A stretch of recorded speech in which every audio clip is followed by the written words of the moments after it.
할렐루야. 두천국 오가입니다. 오늘은 성경 말씀을 통해 죽은 후에 가는 낙원과 마지막 때 새 예루살렘으로 이르는 천국에 대해 깊이 살펴보겠습니다. 많은 이들이 죽음 이후의 삶과 종말에 대한 궁금증을 품고 있습니다. 성경은 이에 대해 여러 곳에서 말씀하시며 이를 통해 우리에게 하나님의 구원과 계획의 완성을 알려줍니다.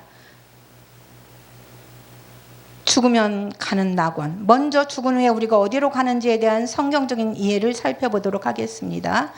예수님께서 십자가에 달리신 순간 옆에 있던 회개하는 강도에게 이렇게 말씀하셨습니다. 누가복음 23장 43절을 읽겠습니다. 예수께서 이르시되 내가 진실로 내게 이르노니 오늘 내가 나와 함께 낙원에 있으리라 하시니라. 아멘. 여기서 낙원이라는 단어는 죽은 후 의인들이 가는 장소를 의미합니다.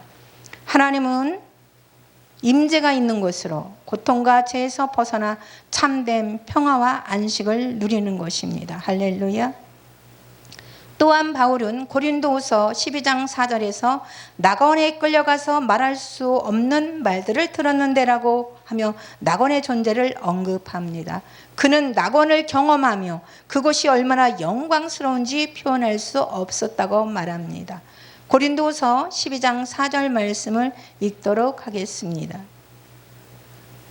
그가 낙원에 이끌려가서 말할 수 없는 말들을 들었으니 사람이 가히 이르지 못할 말이로다. 아멘. 낙원의 의미와 목적입니다. 낙원은 천국의 일부로 우리가 죽은 후 천국에 들어가기 전에 중간 상태라고 할 수 있습니다. 낙원은 우리의 영혼이 안식을 취하며 하나님과 더 가까워지는 곳입니다. 이는 부활의 날까지 기다리는 과정이기도 합니다. 성경은 죽은 후 우리의 영혼이 잠자는 것이 아니라 하나님과 함께하며 그의 사랑과 평화를 경험한다고 가르칩니다. 새 예루살렘과 천국입니다. 이제 마지막 때 임하게 될 새 예루살렘에 대해 알아보도록 하겠습니다.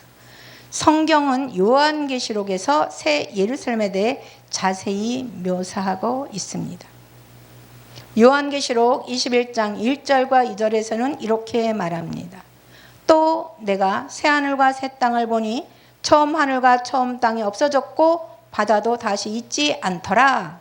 또 내가 보매 거룩한 성 새 예루살렘이 하늘에서 하나님께로부터 내려오니 그 준비한 것이 신부가 남편을 위하여 단장한 것 같더라. 아멘.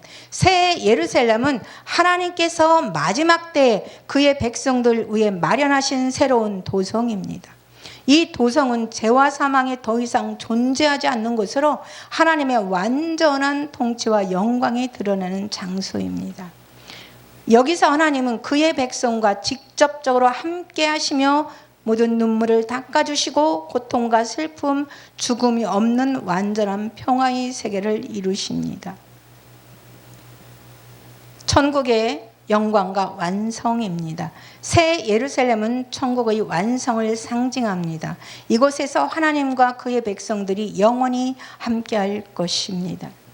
사랑하는 여러분, 요한계시록 22장 3절과 5절은 새 예루살렘의 삶을 표현한 것입니다.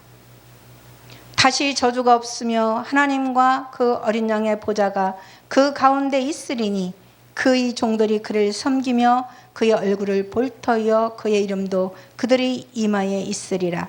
다시 밤이 없겠고 등불과 햇빛이 쓸데없으니 이는 주 하나님이 그들에게 빛이심이라. 그들이 세세토록 왕노릇하리로다. 아멘. 이 말씀은 새 예루살렘에서 하나님과의 친밀한 관계가 어떤 것인지를 보여주는 말씀입니다.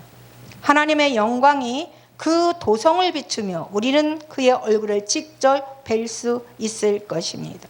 이곳에서 하나님의 백성들은 영원히 그의 임재 속에서 기쁨과 평화를 누리게 될 것입니다. 결론적으로 낙원과 새 예루살렘은 모두 하나님의 구원 계획 속에 있음을 말하고 있습니다. 낙원은 우리가 죽은 후 하나님께 함께 안식하는 곳이며 새 예루살렘은 마지막 때 하나님께서 우리에게 주실 완전한 천국의 모습입니다. 우리는 이 땅에서 하나님의 말씀을 따르며 그의 사랑 안에서 살아가면서 이 영광스러운 미래를 소망해야 합니다. 우리 모두가 예수 그리스도를 믿고 따르며 주님께서 약속하신 이 놀라운 영원한 삶을 소망하며 살아가기를 바랍니다. 하나님께서는 그의 백성을 사랑하시며 우리를 그의 나라로 인도하실 것입니다. 할렐루야. 이번에는 죽은 후 가는 낙원과 마지막 때 임할 새 예루살렘에 대해 더 깊이 있고 구체적으로 설명하도록 하겠습니다. 이 주제는 기독교 신앙의 중요한 부분으로 성경은 여러 곳에서 이들에 대해 상세히 설명하고 있습니다. 죽음 이후 가는 낙원과 음부 같은 말입니다. 성경에서 죽음 이후의 상태는 크게 두 가지로 나눌 수 있습니다. 의인들이 가는 낙원과 악인들이 가는 음부 지옥입니다. 낙원은 의인들이 죽은 후에 가는 장소로 하나님과 함께 영광스러운 상태를 의미합니다. 예수님께서 십자가에 달리셨을 때 회개한 강도에게 하신 말씀은 이곳의 존재를 분명히 합니다. 누가복음 23장 43절을 읽도록 하겠습니다. 내가 진실로 내게 이르노니 오늘 내가 나와 함께 낙원에 있으리라. 아멘. 이 말씀이 의미하는 바는 예수님을 믿고 회개한 사람은 죽는 즉시 그 영혼이 낙원으로 들어가게 된다는 것입니다. 이곳은 부활의 날까지 영원히 쉬며 하나님의 임재 안에서 안식을 누리는 곳입니다. 할렐루야. 반면 음부 지옥은 악인들이 죽은 후 가게 되는 곳입니다. 성경에서 음부는 고통과 형벌의 장소로 묘사되며 하나님의 임재에서 완전히 분리된 곳입니다. 예수님은 누가복음 16장에서 부자와 거지 나사로의 이야기를 통해 부자가 죽은 후 음부에서 고통받는 모습을 묘사합니다. 누가복음 16장 23절과 24절 말씀을 읽도록 하겠습니다. 그가 음부에서 고통 중에 눈을 들어 멀리 아브라함과 그의 품에 있는 나사로를 보고 불러 가로되 아버지 아브라함이여 나를 긍휼히 여기사 나사로를 보내어 그 손가락 끝에 물을 찍어 내 혀를 서늘하게 하소서. 내가 이 불꽃 가운데서 고민하나이다. 아멘. 음부는 최종적인 심판 이전에 악인들이 기다리는 장소로 그들은 부활의 날에 궁극적인 심판을 받게 됩니다. 부활과 심판입니다. 성경에 따르면 마지막 때의 모든 인류는 부활할 것이며 하나님의 심판을 받게 됩니다. 이는 신약 성경 여러 곳에 언급되고 있습니다. 요한복음 5장 28절과 29절 말씀을 읽겠습니다. 이를 기이 여기지 말라. 무덤 속에 있는 자들이 다 그의 음성을 들을 때가 오나니 선한 일을 행한 자는 생명의 부활로 악한 일을 행한 자는 심판의 부활로 나오리라. 아멘. 이 말씀은 모든 사람들이 부활할 것이며 의인들은 영원한 생명으로 악인들은 영원한 형벌로 나아갈 것을 분명히 하고 있습니다. 이 부활의 날은 하나님께서 모든 사람의 삶을 심판하시는 날이며 각자는 그들의 행위에 따라 상과 벌을 받게 됩니다. 마지막 때 새 하늘과 새 땅입니다. 마지막 때 하나님께서는 새 하늘과 새 땅을 창조하시겠다고 약속하셨습니다. 이 새로운 창조는 현재의 세상과는 전혀 다른 완전하고 영원한 하나님의 나라를 의미합니다. 요한계시록 21장 1절 말씀을 읽겠습니다. 또 내가 새 하늘과 새 땅을 보니 처음 하늘과 처음 땅이 없어졌고 바다도 다시 있지 않더라. 아멘. 이 구절에서 말하는 새 하늘과 새 땅은 현재 우리가 알고 있는 하늘과 땅이 소멸되고 하나님의 영광이 가득한 새로운 창조물이 나타날 것을 의미합니다. 새 예루살렘, 천국의 완성입니다. 새 예루살렘은 새 하늘과 새 땅의 중심이 되는 곳입니다. 요한계시록 21장에서는 새 예루살렘이 하늘에서 하나님께로부터 내려오는 모습이 묘사됩니다. 요한계시록 21장 2절 말씀을 읽겠습니다. 또 내가 보매 거룩한 성 새 예루살렘이 하늘에서 하나님께로 내려오니 그 준비한 것이 신부가 남편을 위하여 단장한 것 같더라. 아멘. 새 예루살렘은 하나님과 그의 백성들이 영원히 함께할 장소로 모든 죄와 고통, 슬픔이 사라진 완전한 천국입니다. 이곳은 하나님의 영광이 직접 비추는 곳으로 더 이상 인간적인 빛이나 그 어떤 것들도 필요하지 않습니다. 요한계시록 21장 22절입니다. 그 도성은 해나 달의 비침이 쓸데없으니 이는 하나님의 영광에 그 도성을 비추고 어린 양의 그 등불이 되심이라. 아멘. 여기서 우리는 하나님의 얼굴을 직접 보게 되며 그의 이름이 우리의 이마에 새겨질 것입니다. 이는 우리가 하나님의 소임을 나타내며 그와의 친밀한 관계를 상징합니다. 할렐루야.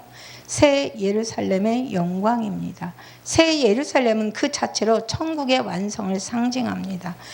이 도성의 크기와 재료는 상징적이며 하나님의 완전한 계획과 그의 백성에 대한 사랑을 나타냅니다. 자, 요한계시록 21장 12절 말씀을 읽도록 하겠습니다. 크고 높은 성곽이 있고 12문이 있는데 문에 천사가 있고 그 문들 위에 이름을 썼으니 이스라엘 자손 12지파라. 아멘. 할렐루야. 성벽과 문은 하나님의 보호와 구원을 상징하며 12문은 이스라엘 12지파와 신약의 12사도를 상징합니다. 또한 도성의 크기는 믿을 수 없을 만큼 크며 이는 하나님의 나라가 제한이 없고 모든 믿는 자들을 수용할 수 있음을 나타냅니다. 새 예루살렘의 거리와 벽은 순금으로 되어 있고 그 성벽의 기초는 각종 보석으로 장식되어 있습니다. 이는 하나님의 나라가 얼마나 찬란하고 영광스러운지를 상징적으로 보여줍니다. 할렐루야. 천국의 삶과 축복입니다. 새 예루살렘에서의 삶은 완전한 축복의 삶입니다. 요한계시록 22장에서는 생명나무와 생명수가 흐르는 강이 새 예루살렘 가운데 흐르고 있다고 묘사합니다. 사랑하는 여러분, 요한계시록 22장 1절과 2절 말씀을 읽도록 하겠습니다.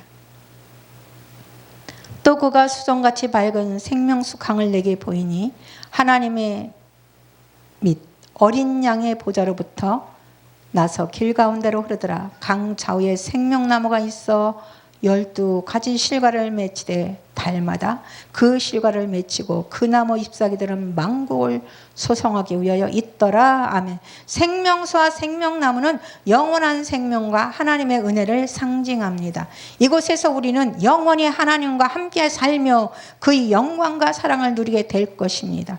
이곳에서는 더 이상 죽음이 없으며 모든 고통과 슬픔 그리고 눈물이 사라집니다. 사랑하는 여러분, 결론입니다. 우리의 소망을 준비해야 됩니다. 죽음 위에 가는 낙원과 마지막 때 임할 새 예루살렘, 우리 신앙의 중요한 목표와 소망을 나타냅니다. 성경은 우리가 이 세상에서 살아가며 이러한 영원한 나라를 바라보며 준비할 것을 가르쳐주고 있습니다.